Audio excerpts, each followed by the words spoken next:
charges in commercial sexual exploitation crimes, and we're in the middle of Human Trafficking Prevention Month. And we want to draw a special attention to this issue. And you will hear the various speakers behind me, when they speak, talk about the situation dealing with human trafficking here in Los Angeles County.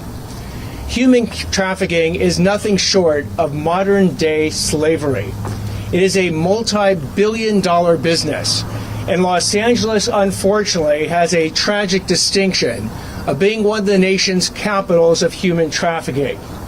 Now, what is human trafficking?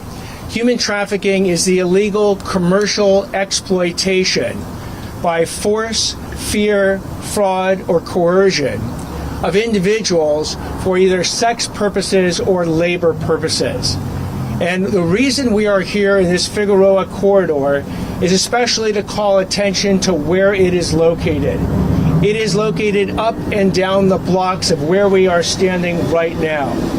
You will see in both the press release, we have hyperlinked videos showing that showing that what we are talking about the young girls or women who are engaged in this sex exploitation by pimps and human traffickers that is occurring right here. The photographs you have on either side of this podium are ones taken from this spot. Now, this used to be an activity, but the only time you could see it was at night, but not anymore. These photographs were taken during the day. And it's usually young girls and women that represent over 95% of the human trafficking, the sex slave population out there. They are some of the most vulnerable population in our society, that have no defenses, that are getting recruited by these traffickers on the internet. They are runaways. They are people from the foster system, where they basically aged out of the foster system and ended up right here on these streets. This is completely unacceptable. This is disgraceful. And what you will hear is that there have been regional task forces that have worked incredibly hard to bring these human traffickers to justice. There's the Los Angeles South Bureau Human Trafficking Task Force. There's the Los Angeles County Regional Human Trafficking Task Force. We are joined here today by members of the U.S. Attorney's Office, the Los Angeles City Attorney's Office, the Long Beach City Attorney's Office, Los Angeles Sheriff's Department, the Los Angeles Police Department. We are joined by members of the District Attorney of Los Angeles County's office. We are joined as well by the Pomona Police Department Chief Michael Ellis, the Southgate Police Department Chief Darren Arakawa, and the Inglewood Police Department Chief Mark Fronterata. And we are joined as a unified front because I want to send a message to the human traffickers who are engaging in these despicable acts. The question is not if, but when you will be arrested, when you will be prosecuted, and when you will be sentenced. And when you are sentenced, we are going to seek the maximum punishment. Let me give you an idea what that looks like. Recently, we have brought a case against Darren Atkins. Darren Atkins engaged, as the charges have shown, in human trafficking, sex trafficking, right here on this Figueroa corridor, involving a minor, a young girl under the age of 18, and one just over the age of 18. Darren Atkins, as the charges establish or will establish in court, and I want to make it very clear when we talk about charges. Charges are not evidence. Charges are not evidence. Everybody is presumed innocent until proven guilty. But we will prove these people guilty beyond a reasonable doubt in court. And Darren Atkins will be looking, because of his background, at 70 years to life in prison if convicted on all charges. Fabian Gilbert was charged recently, again, with respect to a felony count of pandering and one count of felony possession of a firearm. He faces a special allegation of a felony offense while out on bail. He is looking at 8 years and 8 months as a maximum term in prison. Kevin Thomas has been charged recently for involvement with various types of human trafficking offenses. He is looking at a maximum sentence of 12 years in prison. And those are the ones we have recently gone ahead and charged with these crimes. But over the last 6 months, there have been a number of individuals that the human trafficking task forces have arrested, the DA's office has prosecuted, and actually received very long sentences. Let me give you a few examples. Tyrell Davenport, convicted on all charges, 2 counts of human sex trafficking, 1 count of human sex trafficking as a minor. And the reason that's important is that the state legislature recently passed legislation that said if you are involved with human trafficking of a minor, someone under 18, that is a serious and violent offense and constitutes a strike offense. So if you have 2 prior violent and serious crimes on your record, and this is your 3rd, you will then now be looking at a sentence up to life in prison. And let me give you an example, using Mr. Davenport's facts that were proven to a jury of the type of situation that we are facing here on the Figueroa corridor. Mr. Davenport forced one of his victims to travel with him to different areas, held her against her will, threatened her with violence, used physical force to assault her, and coerce her to work as his sex slave. He then branded her with a tattoo of his trafficking moniker, IBN. He put that IBN on her body. It stood for It's Better Now. It didn't stand for It's Better Now. It stand for Mr. Davenport engaged in one of the more despicable acts you can engage in our society with that victim. And because he had 2 prior strikes, Mr. Davenport was sentenced to 75 years to life. Martell Neal, again, another individual recently in the last 6 months who's been convicted on all charges involving human trafficking, pimping, kidnapping, sexual battery, and forcible rape. He was sentenced to 87 years to life. He was a serial sexual offender and a violent sex trafficker. He duped one minor individual into a sexual relationship, quickly morphed into her pimp, and sex trafficked her for several months. He repeatedly beat, strangled, violently sexually assaulted, threatened to kill this victim, and held her small child captive as a means of forcing her to continue working in the sex trade for his financial benefit. Right here on this Figueroa corridor.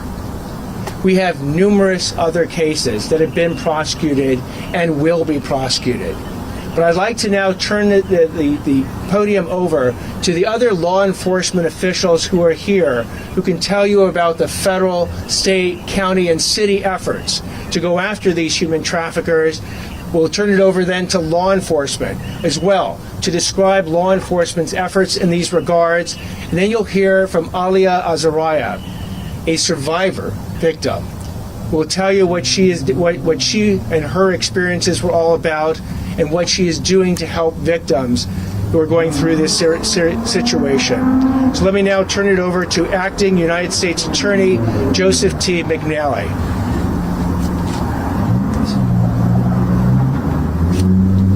Good morning. My name is Joe McNally.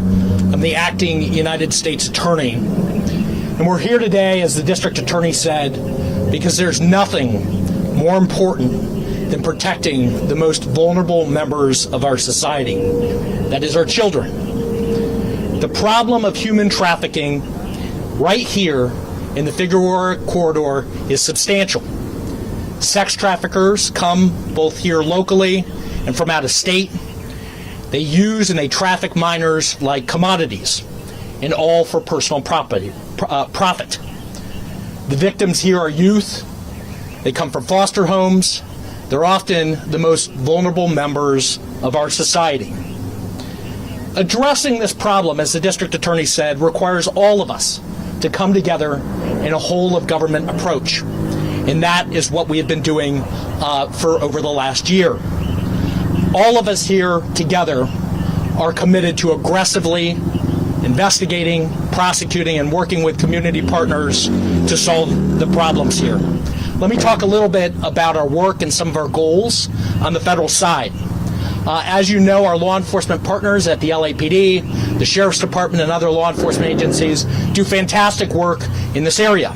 What we bring to the table as the federal government, the U.S. Attorney's Office, FBI, Homeland Security, is working these cases as long-term strategic enterprise cases. We bring our resources to bear on sex trafficking involving minors and other individuals who are often using these minors, not just here in the Figueroa corridor, but trafficking them in Las Vegas and elsewhere. Let me talk about a couple of cases that we've brought recently that I think demonstrate to all of you the gravity of the criminal conduct here. United States versus O'Neill was a case that we brought in the last year. There, the defendant transported 2 minors, including a 13-year-old girl, across state lines to engage in prostitution. The defendant in that case was a violent pimp. He forced the girls to work not only here in Figueroa, but also in Las Vegas. He forced them to transfer between here and Las Vegas, and we have video footage putting 13-year-old minor right here in the Figueroa corridor who he forced to work the blade. That defendant has been indicted and faces substantial charges. Let me be clear what I mean when I talk about substantial charges. We're talking about pursuing life sentences. United States versus Bradford is a case that we brought last year. There, the defendant would recruit girls from foster care to work as prostitutes for him. He'd film himself having sex with 13-year-old children. One of those girls said she wanted to stop, and he proceeded over video to commit despicable acts. He was tried, convicted, and ultimately sentenced to life imprisonment without the possibility of parole. I want to thank the district attorney for his leadership here, the city attorney's office. This is truly a whole-of-government approach that prosecutors' offices are aggressive on, but we're fully supported by the leaders at the LAPD, the Sheriff's Department, and the many others in the region. And there's a lot of work to be done here, and we look forward to continue to work with our partners. Thank you very much. I'd now like to introduce Los Angeles Assistant City Attorney Scott Marcus. Good morning. I'm Scott Marcus. I'm the Chief Assistant City Attorney for the City of Los Angeles, Interim Chief of the Criminal Branch. I'm here speaking on behalf of Los Angeles City Attorney Heidi Feldstein-Soto, who regrets she cannot attend this important press conference today. We'd like to thank our District Attorney, Nathan Hochman, for his leadership and for bringing us together to highlight our collective efforts to combat sex trafficking along the Figueroa corridor. For too long, this neighborhood has been an epicenter of sexual exploitation and violence. Since day one of taking office, combating sex trafficking of minors has been a top priority for the City Attorney, and she has brought the resources of the Criminal Branch, the Public Rights Branch, and the Real Estate Branch to these efforts. As you know, the City Attorney is the chief prosecutor for all criminal misdemeanors committed by adults in city limits. Our office prosecutes Johns and pimps for misdemeanors. We also bring civil and regulatory enforcement actions, including nuisance abatement and permit revocations for motels and other businesses that have become significant crime magnets. Our objectives for this work include helping our kids and human trafficking victims leave the life and find a better path, disrupting the Johns and the demand along what is known as the kiddie stroll, an area of prostitution and trafficking that features young victims and minors, stopping the illegal activity of motels and other businesses, and holding predators and profiteers accountable. Last year, we formed a multi-agency, multi-jurisdictional task force with Mayor Bass, Council President Harris Dawson, and the LAPD, whose leadership has been instrumental in the success of our joint effort.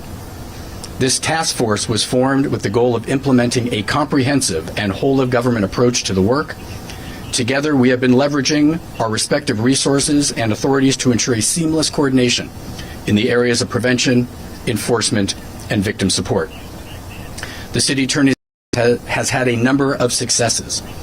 Last year, we secured a guilty verdict against a 49-year-old man charged with 3 misdemeanors, including solicitation of prostitution from a minor, a 14-year-old girl. his conviction requires him to register as a sex offender. We are also focused on significant problematic locations, ecosystems of illegal activity, using California's red light abatement law, public nuisance law, and unfair competition law. In October, we sued the owner of the Sun Motel, which we allege is an anchor of violent and escalating criminal activity in the clutches of a criminal street gang. Since 2020, it has been the site of at least 7 shootings, over 30 arrests by LAPD, and the recovery of 14 loaded firearms, plus numerous investigations of trafficking, sexual assaults, robberies, carjacking, and sales of narcotics. We successfully litigated a nuisance abatement lawsuit against the New Gage Motel, resulting in a judgment for the people, including a 1-year closure of the motel, civil penalties, and a 10-year injunction upon its reopening. In doing so, we did not forget the women who were living in that hotel, who had already been victimized, and we worked to resettle and find alternative housing for approximately 40 women who were there. We also work with our city's planning department to get use permits revoked when motel owners fail to clean up their businesses, even after repeated requests from the LAPD and from the city attorney's office. The 108 Motel was declared a public nuisance and has been demolished. The New Bay Motel, Boulevard Motel, and Highlight Motel all had their use permits revoked to ensure code compliance, and the Magic Carpet Inn, Broadway Inn, and the Foxy Motel each had conditions imposed upon them to mitigate adverse public nuisance impacts. And our work is continuing. We have numerous other investigations and have conversations underway with other businesses in the vicinity, and we have made tremendous strides on behalf of the victims. In addition to the women who we found housing, we have assisted 183 juveniles, the youngest of which was 11 years old. We've provided assistance to 22 adults. Nearly 2,000 Johns have received Dear John letters, and more than 190 perpetrators and pimps were arrested or cited. This includes 66 felony pimping and pandering arrests, 68 human trafficking arrests, and 85 supervising prostitution arrests. We are going to expand this initiative to the Valley because we now have a blueprint that works. Our focus on human trafficking has exposed loopholes in our state laws that the city attorney is working to strengthen as well. For anyone watching who wants to get out of this life, please call the National Human Trafficking Hotline at 888-373-7888. The city attorney would like to recognize some dedicated and talented attorneys from her office who are working on these efforts. Khalil Rashid and Laura Drino from the criminal branch.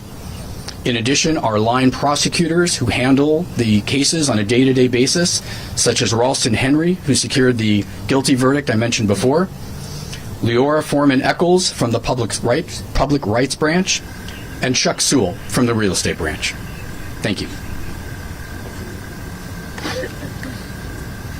Our next speaker shows us that the problem of human trafficking is not limited to the Figueroa corridor, but there is human trafficking, unfortunately, throughout Los Angeles County. I'd now like to introduce Long Beach City Prosecutor Doug Halbert. Good morning. My name is Doug Halbert, and I have the honor and privilege of serving the people of Long Beach as their elected city prosecutor. The first thing I wanted to say this morning was to commend the district attorney and to thank him for making this a priority in his administration. As everyone knows, the district attorney has a number of problems to address, and the fact that he took this as an issue that needs to be addressed first gives me great hope. The city of Long Beach, of course, is the second largest city in Los Angeles County. I've been a city prosecutor for 25 years. I've also been the past president of the Los Angeles County Prosecutors Association. So I know I speak on behalf of my own city and all the cities that we are here to work with the district attorney and our local law enforcement agencies to combat human trafficking. I want to note that we cannot combat human trafficking, any one of us alone. This is going to require multi-jurisdictional cooperation. That's why it is so important, and I am so glad to see so many agencies represented this morning working together. In addition to having a multi-agency or multi-jurisdictional approach, I'll also say that we're not going to combat human trafficking unless we have a strategic and comprehensive approach to the problem. We're not going to arrest our way out of this problem, and enforcement is only part of the strategy. I'm happy to hear about services being offered. In fact, in Long Beach, we have provided services to people who are trying to get out of the life for years. The very first law enforcement assisted diversion program in California was a pilot program along the Long Beach Boulevard track from North Long Beach into Compton and to Linwood. That was a pilot program funded by the state that proved that we can get people off the streets and into treatment. We are not going to be successful unless we have a strategy to provide services to people who have been victims of human trafficking and of pimping. So I'm glad that we are also looking at a comprehensive approach here as well. The last thing I would like to say is that as the city prosecutor of Long Beach, I've had the honor of working directly with Sheriff Robert Luna when he was police chief of the city of Long Beach. And I had the pleasure of working with Jim McDonald when he was both the sheriff of LA County and the police chief of Long Beach. You are not going to find two more dedicated law enforcement professionals that have their skill set than those two individuals. And I know they're not here this morning, but I wanted to acknowledge that the district attorney is not alone in heading up this effort. Having law enforcement leadership like that, as committed and as passionate to this issue as he is going to serve all of us well. Thank you very much for coming today. Well, you've heard from prosecutors. Now I'd like you to hear from law enforcement. I'd like to introduce Los Angeles Sheriff's Department Special Victims Bureau Human Trafficking Task Force Captain Rich Ruiz. Good morning, everyone. Thank you for the opportunity to speak at this press conference organized by the Los Angeles County District Attorney's Office. I want to thank all our partners for continuing to bring attention to sex trafficking victims in our communities. My name is Rich Ruiz, and I serve as a unit commander for the Los Angeles Regional Human Trafficking Task Force, which is hosted by the Los Angeles County Sheriff's Department. The task force was formed in 2015 and is made up of partners from the local, state, and federal levels, including the Federal Bureau of Investigations, Homeland Security Investigations, the Los Angeles County Department of Children and Family Services, the Los Angeles County Probation Department, the Los Angeles Airport Police Department, the Whittier Police Department, the California Highway Patrol, the Los Angeles Unified School District Police Department, and many other investigative agencies, as well as community-based organizations. Human trafficking is not just a global issue, it's a local crisis. It targets the most vulnerable among us, exploiting women, men, and children for profit. Here in Los Angeles County, we stand as a united front against this heinous crime.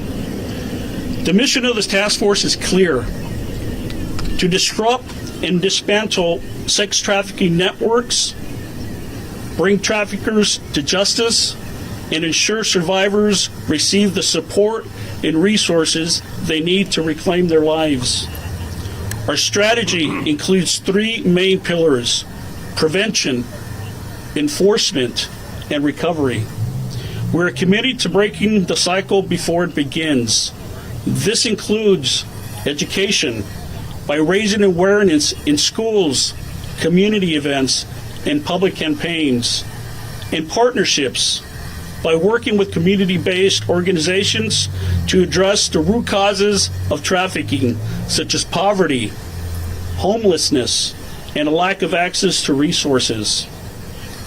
Our enforcement efforts are relentless. We utilize data and intelligence to identify trackers and their networks. We collaborate with federal, state, and local agencies to conduct operations targeting traffickers, including sting operations and surveillances.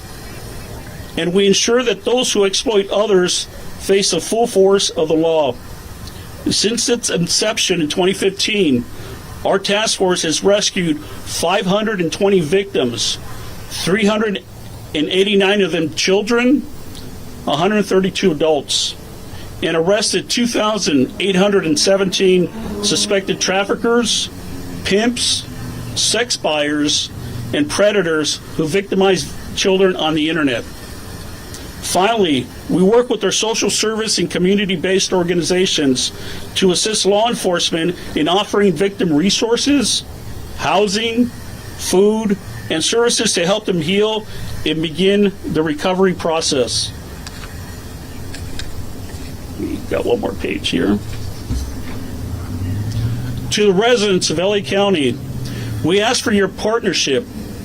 Human sex trafficking is not someone else's problem. It's ours to solve together. Educate yourselves. Educate your loved ones. Talk to your children. And stay vigilant in your neighborhoods. If you or someone you know needs help, please contact the Los Angeles Regional Human Trafficking Task Force at 562-946-7960. Or you can call LA Crime Stoppers to remain anonymous at 1-800-222-8477. I will be here after the presentations if you have any questions. Thank you.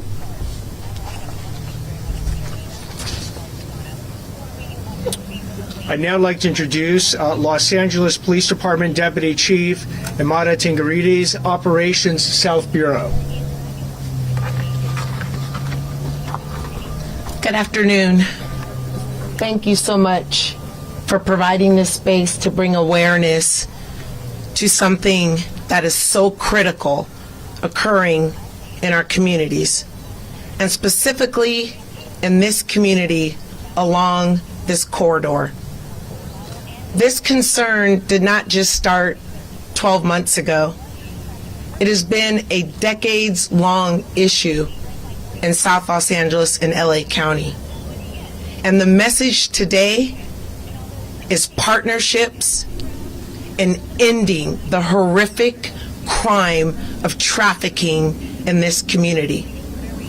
You heard a lot today about prosecution, prison sentencing, and the victimization of young men and women in this community. We also talked a lot about a comprehensive strategy. We are not going to arrest our way out of this issue. We have to have a public health approach. A lot of our victims have trauma, post-traumatic stress, mental health, a lack of education, food insecurities, and they themselves have family members that were sexually abused or abused at one point. Prevention is huge in this issue that we are trying to address. We're standing on the corner of Figueroa and 106th Street, the epicenter of this horrific crime. Standing shoulder to shoulder with us, we have our churches, community leaders, nonprofit organizations who collectively are saying enough is enough. And just because we are in South Los Angeles doesn't mean that we can't fix and address this issue. On behalf of Chief McDonald, he is committed to the cause. Our South Bureau Human Trafficking team is here. In 2023, we rescued 61 young women between the ages of 11 to 18 years old. In 2024, we doubled that number and rescued over 120 young women from this corridor right here on Figueroa. We are committed. We are engaging with our law enforcement partners, city, local, state, and federal. But most importantly, this public health approach, this comprehensive strategy working with Journey Out, with Forgotten Children, with our city attorney's office, with all of the other NGOs and nonprofits who are embracing our victims and finding a path on a way out. With that, I'm going to hand it over to our Chief of Detectives from the Los Angeles Police Department, Chief Alan Hamilton. Thank you, Amada. I'm Alan Hamilton, Chief of Detectives. I'm going to discuss briefly some of the investigative efforts by our department working with our partners, but I first want to acknowledge the help and the assistance that we've received from all of our prosecuting agencies, our fellow law enforcement agencies throughout Los Angeles County and the region, and also the assistance that we've received from non-governmental organizations like Journey Out and some of the other organizations that continue to provide care and assistance to these trafficking victims as we exit them from that life and get them back on track and get them returned to their families and get them, away from this scourge that we have here today. From the investigative side, I just want to make a couple of things very clear. We've talked about some of the efforts that we're making out here along the Figueroa corridor and throughout really the county of Los Angeles. I want to address this as actually more of a regional and western United States approach. It is well known by our investigators that these human traffickers operate throughout the western United States. We know there are tracks in Seattle, in Phoenix, in Las Vegas, in Hawaii, in Sacramento, San Francisco, San Diego. We know where these connections are made. What we're doing now that's a little bit differently is we're coordinating very closely with all of these other agencies and bringing that information in and developing that intel to make sure that we're getting the most bang for our buck and we're utilizing our resources in the most efficient manner. So physically, you can expect on the investigative level that many of these human traffickers are going to be surveilled, monitored, and prosecuted here locally. But beyond that, we're going to go out regionally. We're going to work with Seattle Police Department. We're going to work with Clark County and Las Vegas. We're going to work with other agencies very closely and make sure that these individuals that are trafficking our kids here in the city of Los Angeles have nowhere to hide. So we're going to follow them where they go after they traffic here to assist these other agencies around the western United States to continue that pressure on them and remind them that they came through Los Angeles, they're trafficking people here, and we have not forgotten them. We're going to bring them to justice and bring them to prosecution here. The other part, many of the people that are involved in being victimized here, they're reached out to through social media. Parents, I'm going to give the same admonition I've given the last few years regarding your children and their use of social media. You need to monitor the use of social media by your children. I'm telling you right now, human traffickers are reaching out to your children on social media. And they're selling a bill of goods that is going to lead to destruction of lives. Please, please, please, monitor your children's social media use and know where they're going online. We are going to be following these suspects all over social media, all over cyberspace, conducting investigations, serving search warrants, obtaining evidence, and bringing them back to the city of Los Angeles, the county of Los Angeles, in this region to face justice. As my partners here on the left have said, they're looking for good quality cases, and the Los Angeles Police Department, along with our partners, are going to deliver good quality cases for good quality prosecution. Gone are the days where traffickers could go to different jurisdictions and seek safety and refuge because they were confident that there was not going to be strong follow-up and strong prosecution. We will bring them back here to Los Angeles to face charges. Our fugitive detectives will go out and find them wherever they are and bring them back here to LA County to face justice. So I want to make sure that message is loud and clear. And in closing, in speaking for Amada and for Chief McDonald and all of our partners, the Los Angeles Police Department will continue to work very closely with our partners in bringing each and every one of these individuals trafficking people out here on the corridor and in the city to justice. Thank you. Thank you very much. As you've heard from law enforcement, whether the prosecutors or the law enforcement officers themselves, enforcement is a huge priority. But so too is prevention, so too is rescue, so too is recovery. I'd now like to introduce you to Alia Azariah, a survivor leader, someone who has been a sex trafficking victim, but has channeled that experience to make sure she now helps others survive and go through that situation. She's the director of Aftercare, a safe house project. Alia. Thank you for having me today and spending your Wednesday morning talking about such a difficult issue. Like DA Hockman said, my name is Alia Azariah. I'm the director of Aftercare for a national anti-trafficking organization called Safe House Project. But before that, in 2003, I was a 12-year-old girl from Ventura County who was bought and sold all over Southern California. And if there was one thing that perpetuated my trafficking and that my trafficker used to control me and to groom me into exploitation, it was the belief that nobody cared about me. It was the idea that my community, my family, and society as a whole saw me as less than human and worthy of being bought and sold. My story is not unique in that way. It's reflective of the hundreds of thousands of American kids who are trafficked every year, hundreds of which are trafficked on this corridor on Figueroa. Many of whom I know by name, many of whom I know as resilient overcomers starting on their journey to healing, who were victimized at their most vulnerable, who were assaulted and abused and groomed and ultimately trafficked by our community, by people within our society who oftentimes get to go home when these youth have nowhere to go. It took me over 10 years to find the services that I needed to get out and stay out of the life. It took me over 10 years to stop the cycle of exploitation, and in that time, the world and how we deal with trafficking has changed. We no longer arrest our girls for being victimized.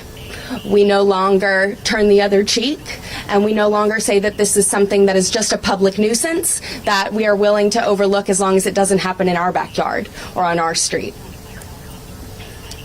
We've formed task forces, nonprofits, community-based organizations. We've raised up survivor leaders and nonprofits and advocates and investigative collaboratives in order to fight human trafficking. And these decisions prove that lie that human traffickers use to control their victims, that they're less than human, and that no one cares. It proves that these are just lies. As a survivor, I'm hopeful for this next generation of young people that we're serving, that our work will begin to dismantle those lies and prove to them that there is hope.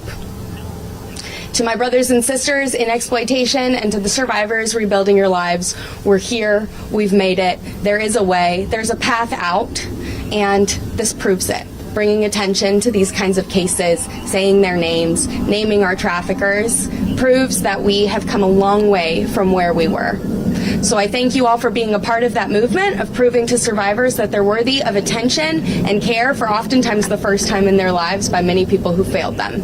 So I'm grateful that we get to be a part of this collaborative effort together and that I was able to be here today. Thank you.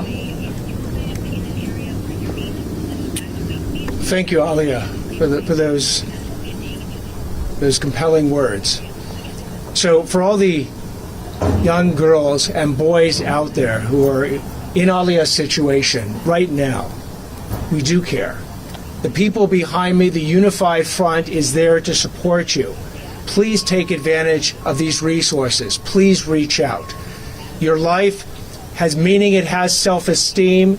Please use these opportunities that we are going to provide for you to break from your trafficker. I know it's hard, but we're there for you. And to the pimps, traffickers, to the gang members who think that they can profit from this despair, from the bodies of young girls and boys, young men and women, and exploit them for their sexual purposes and their own personal profit, you are now being presented with a united front. We're going to come after you. We're going to arrest you. We're going to prosecute you, and you will be put in jail for as long as possible. That's not a threat. That is a promise from everyone up here. So again, we will now stop at this point, this press conference, open it up to any questions. If you have any questions, please identify yourself. Thank you. Over here. One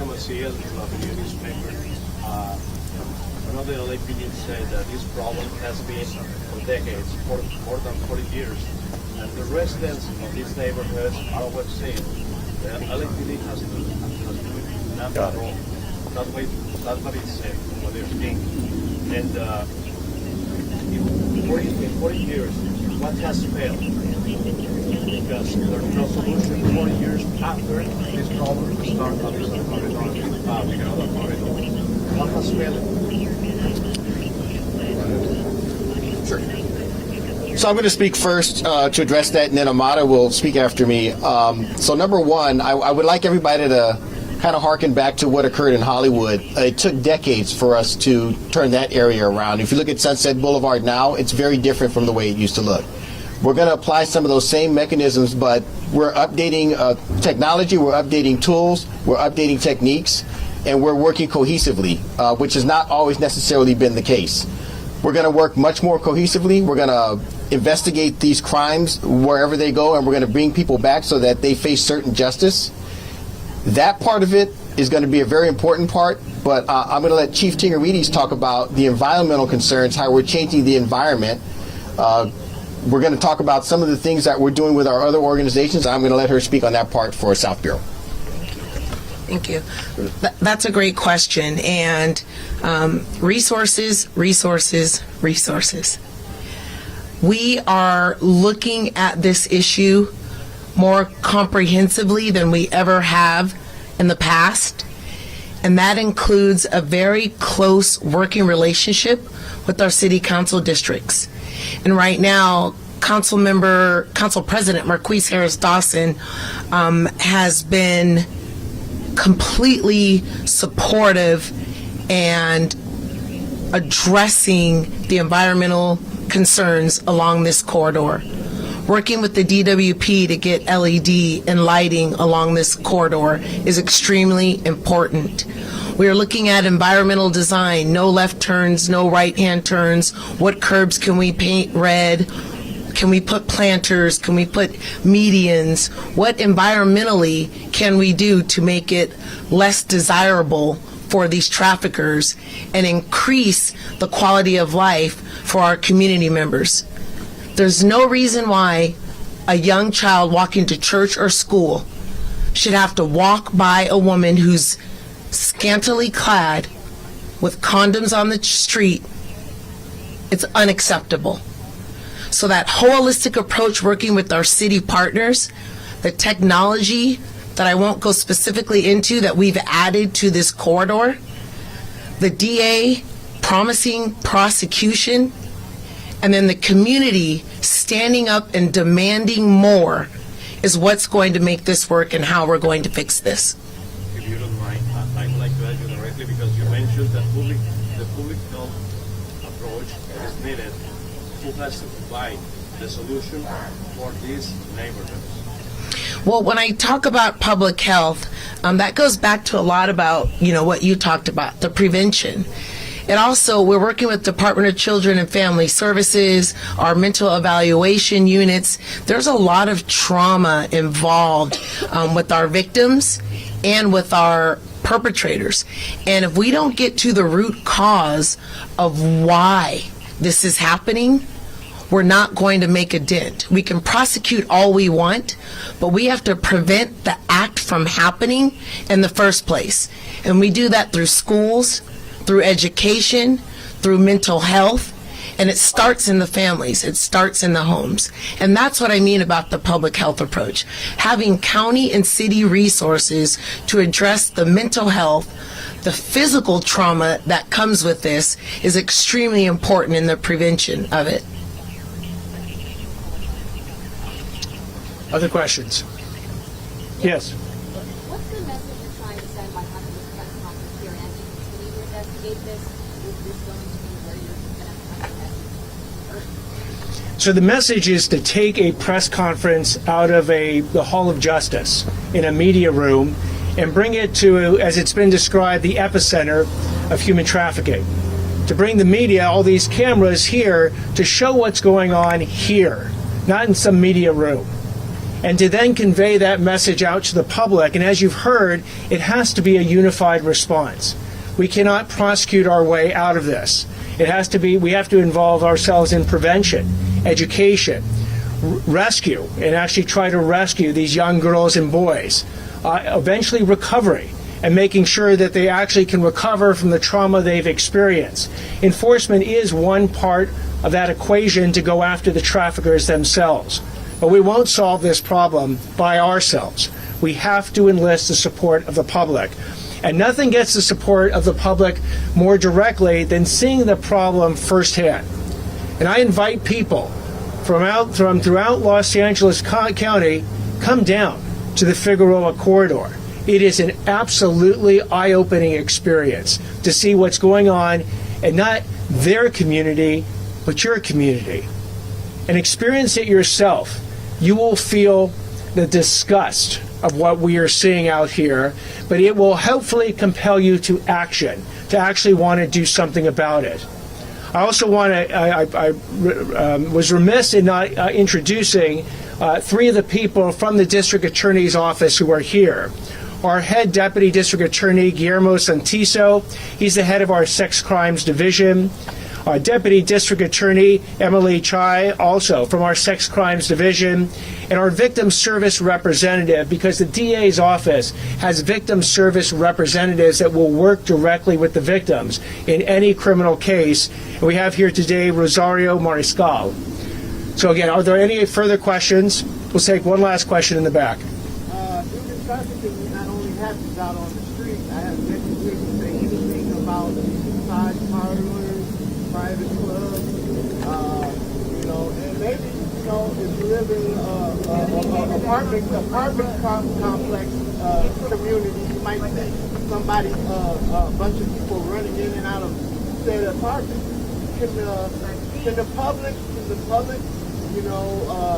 see this passport, morph into going into, a zip line, you see somebody, a whole bunch of people coming into your neighbor's apartment or something like an Airbnb, and that be, as far as this passport, can that be morphed into it? Because if you force, your eyesight on this, I'm just saying, it gets pushed on to other aspects, like a club or something. Yeah. Thank you for bringing that up. So we're here on Figueroa Corridor, but within Operation South Bureau, which is my command, we are addressing this across South Los Angeles. So everything south of the 10 freeway down to San Pedro in the port. Every quarter we are having community awareness meetings, and we just had one 2 months ago in the harbor area to talk about the massage parlors, the Airbnbs, and some of that activity that is not as visible on the street as it is here in the Figueroa corridor. So yes, this human trafficking task force is looking at every aspect of it, even outside of the corridor. But if you see that occurring, or you know of locations where that is occurring, you can always send a message through Crime Stoppers. It's anonymous. A detective or an officer will respond and address that tip to help bring awareness to that issue. How long could an investigation last? That's my next question. Yeah. You have to gather intel. Is it a week? Is it a month? Is it a year? Yeah, because people can rent one room, one house, and then move around the corner and do the same thing. Sure. So, from an investigative standpoint, I want to make clear that we will follow traffickers wherever they go. That's just a different mode of operation. I will tell you right now that we have major investigations going on in this region regarding exactly that activity with our partners. I'm not going to get into it any more than that.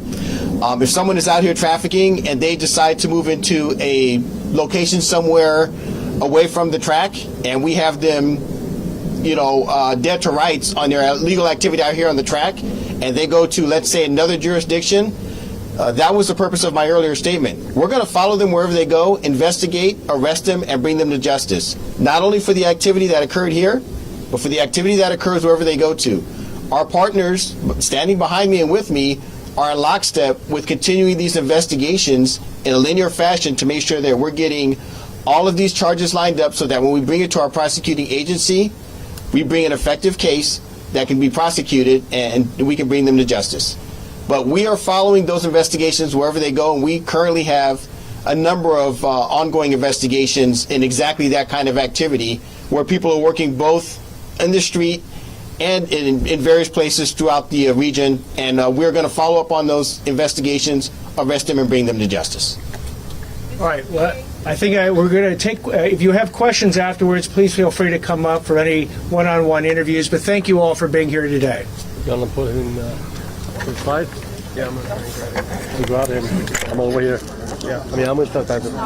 Yeah.